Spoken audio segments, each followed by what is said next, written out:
प्रयागराज महाकुंभ में श्रद्धालुजनों की भारी भीड़ है। लगभग 8 से 10 करोड़ श्रद्धालु इस समय प्रयागराज के अंदर मौजूद है। कल भी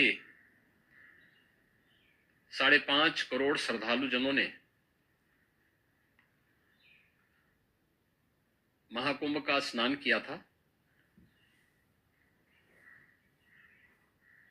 ये जो भारी दबाव श्रद्धालुजनों के कारण और श्रद्धालुओं के संगम नोच पर जाने के कारण वहां पर एक बना हुआ है, लेकिन पूरा प्रशासन मौके पे वहां मौजूद है। रात्रि को 1 से 2 बजे के बीच में अखाड़ा मार्ग पर, जहां पे अखाड़ों के अमृत स्नान के दृश्य से बैरिकेड्स भी किए गए थे, तो बैरिकेड्स को फांद करके आने में कुछ श्रद्धालु गंभीर रूप से घायल हुए हैं। उन्हें तत्काल हॉस्पिटल में पहुंचा करके उपचार आदि की व्यवस्था उनके लिए की गई है। उनमें से कुछ श्रद्धालु गंभीर रूप से घायल हैं। लगातार प्रशासन स्थानीय स्तर पर श्रद्धालुओं की सकुशल स्नान कराने के से रात्रि को कल सायंकाल 6:30-7 बजे से ही मौनी अमावस्या का मुहूर्त प्रारंभ होने के बाद से ही लगातार लगा हुआ है। प्रयागराज में महाकुंभ में श्रद्धालुजनों के सकुशल स्नान करने, अमृत स्नान के लिए देश भर से आए हुए श्रद्धालुजनों की व्यवस्था के लिए, उनके कुशल क्षेम के लिए आदरणीय प्रधानमंत्री जी का प्रातः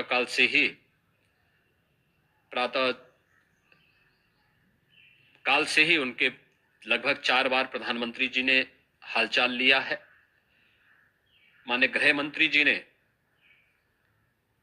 माननीय राष्ट्रीय अध्यक्ष भारतीय जनता पार्टी श्री जेपी नड्डा जी ने,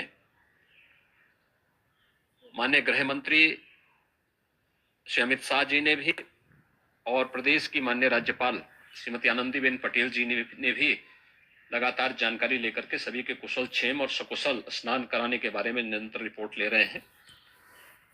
हम लोगों की प्रातःकाल से ही श्रद्धालुजन जो भी आए हैं वे स्नान कर सकें, इसके लिए यहाँ पे उच्च स्तरीय बैठक भी चल रही है, जिसमें मुख्य सचिव भी हैं, डीजीपी हैं, प्रमुख सचिव गृह हैं, मुख्यमंत्री कार्यालय के अपर मुख्य सचिव के साथ साथ एडीजी लॉ एंड ऑर्डर के साथ साथ अन्य वरिष्ठ अधिकारीगण मौजूद हैं।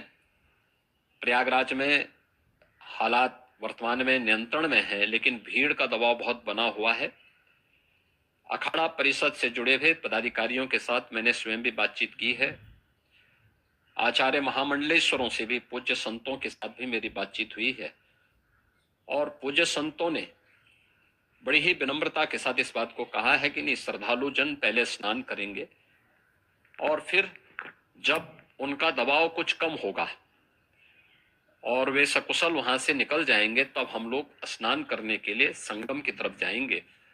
अभी पहले श्रद्धालु जनों को, चूंकि देश भर से आए हैं, तो इसके लिए उन्हें सभी अखाड़े इसके लिए सहमत हैं और सभी लोग इस व्यवस्था के साथ जुड़े हुए हैं।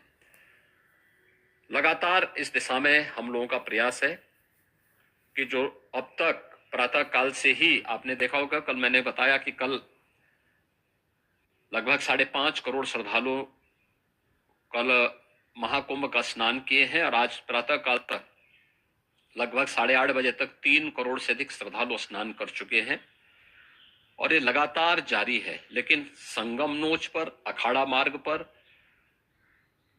नागवासुकी मार्ग पर लगातार दबाव बना हुआ है, और वहां पर श्रद्धालुजनों की सुविधा के लिए भी हर प्रकार की वहां पर प्रशासन पूरी मुस्तैदी के साथ लगा हुआ है।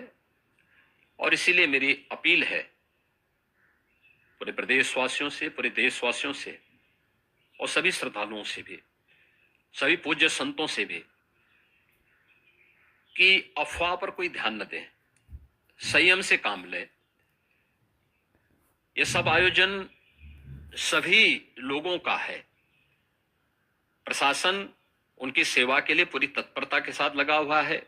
केंद्र और राज्य सरकार पूरी मजबूती के साथ वहां पर हर प्रकार का सहयोग करने के लिए तत्पर है। लेकिन कोई किसी अफवाह पे ध्यान न दे। कोई भी व्यक्ति नकारात्मक अफवाह फैलाने का प्रयास करेगा, उस प्रकार से नुकसान हो सकता है।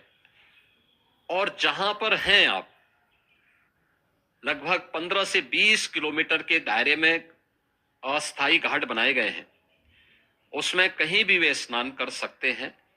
आवश्यक नहीं कि संगम नोच की तरफ ही आए, क्योंकि भीड़ देखते हुए, खासतौर पर जो बुजुर्ग हैं, बच्चे हैं, श्वास के रोगी हैं, उनको लंबी दूरी तय नहीं करनी चाहिए और जहां पर हैं वहीं पर आराम से पहले स्थिर होकर के कार्य करें, वहां पर रह करके। और जो नजदीक के घाट हैं, उसी नजदीक के घाट में स्नान करेंगे। सब गंगा जी के ही घाट हैं और गंगा जी के इस घाट में वही पुण्य प्राप्त होगा। ये मौनी अमावस्या है। मौनी अमावस्या में स्नान का महत्व है। संगम में स्नान का दबाव बहुत ज्यादा है, इसलिए सभी लोग अगर वहां पे इसमें अपना सहयोग करेंगे तो सकुशल हम सभी श्रद्धालु जनों को वहां पर स्नान करने में सफल होंगे। और फिर इसके उपरांत अमृत स्नान के लिए पूज्य संतों से भी, अखाड़ों से भी हम लोग अनुरोध करेंगे। जो घायल हैं, गंभीर रूप से घायल हैं, उनके उपचार की तत्परता के साथ व्यवस्था भी की गई है। उन सबके सकुशल स्वस्थ होने की भी हम कामना करते हैं। लेकिन मेरी अपील होगी कि कोई भी नकारात्मकता न फैलाने दें और न किसी अफवाह पर विश्वास करें। स्थिति नियंत्रण में है। हाँ, दबाव जरूर है, क्योंकि मैंने आपको बताया कि प्रातः काल से सुबह 8:30 बजे तक 3 करोड़ से अधिक श्रद्धालु स्नान कर चुके हैं। और पूरे मेला क्षेत्र में अगर हम देखेंगे, प्रयागराज में हम देखेंगे तो लगभग 9 से 10 करोड़ श्रद्धालु इस समय वहां पर मौजूद है, जिसमें से 3 करोड़ यह वापस जा रहा है। इसके लिए रेलवे ने भी मेला स्पेशल लगाई हुई है। प्रातः काल से लगभग 40 मेला स्पेशल प्रयागराज स्टेशन से, जोशी स्टेशन से, अन्य स्टेशन से श्रद्धालुओं को लेकर के सकुशल स्नान कराने के बाद उनको लेकर के गंतव्य की ओर आगे बढ़ी है। और लगातार ये प्रक्रिया वहां पर आगे बढ़ाई जा रही है। होर्डिंग एरिया भी बनाए गए हैं। प्रशासन जो वहां पर डायरेक्शन दे, मुझे लगता है सब लोग उसका पालन करेंगे तो सकुशल, क्योंकि पूरा दिन भर देर रात्रि तक अमृत स्नान का मुहूर्त है। मौनी अमावस्या का जो मुहूर्त है पूरे रात्रि भर है। इसलिए ये नहीं हो सकता केवल इस पे कि हम अभी स्नान करेंगे, आवश्यक नहीं, कभी भी आप स्नान कर सकते हैं। तो उस पर जरूर सभी से मेरी विनम्र अपील होगी कि वे लोग उस पर सहयोग करेंगे तो सकुशल सभी को स्नान कराने में और सकुशल इस महापर्व को आयोजित करने में प्रशासन को और शासन को मदद मिलेगी।